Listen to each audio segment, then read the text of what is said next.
Thomas here with Much Props, going to give you another how-to video. Today we are once again building something from the world of Fallout. Before I started my YouTube channel, I got a 3D printer, and one of the first things that I made with my 3D printer was, of course, a Pip Boy.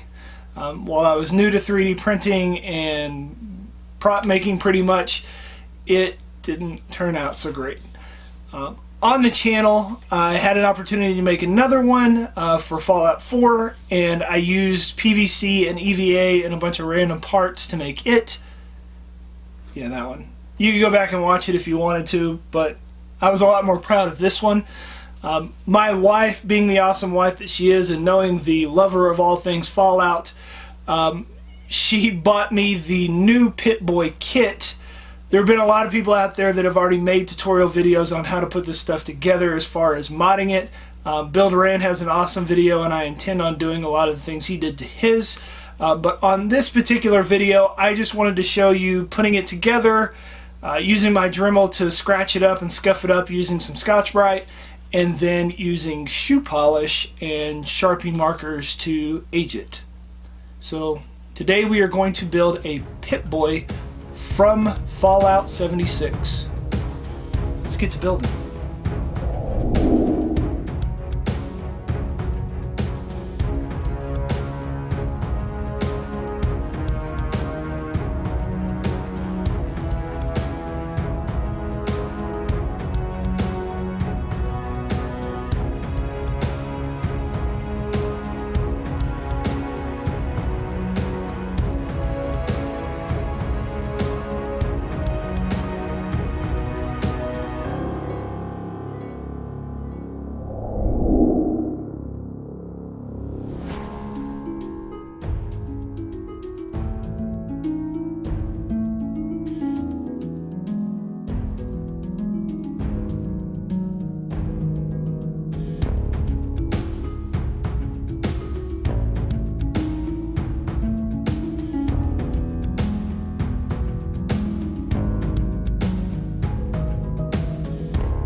And we are finished. Here is the end result. Overall, I'm very pleased with the way mine turned out. I've seen a lot of people do this particular kit, and they do some awesome mods to it, which I totally intend on doing to mine at some point. But they don't dirty and scuff it up. I played Fallout for a very long time, and most of the things within the Fallout world are dirty and scuffed up, so I thought, let's make this thing dirty and scuffed up. Yeah. The shoe polishing technique, I saw Cosplay Chris doing this with some of his plastic creative collectibles, and thought I would give it a try on my Pip Boy, and I really like the aging that it does to the plastic. It grips really well to it, whereas acrylic paint would just kind of scratch back off. Maybe you'll try and make one of these Pip Boys yourselves and impress your friends with your weathering technique, so much so that they buy themselves a kit and copy you. At least they say that's the best form of flattery. Maybe you'll get some... Yay! And inevitably, they're going to ask you, how'd you make that? You can give them one of these, tell them, much props. I was watching Punish Props putting this together, and at the end of it he found a toothpick and wondered what it was for. Now in the instructions it says this is for the stickers to help you pull them off, but I think it's to put in your mouth and act like a tough guy, get up in somebody's face and say, you got something to say? Huh? Huh? Huh? Huh?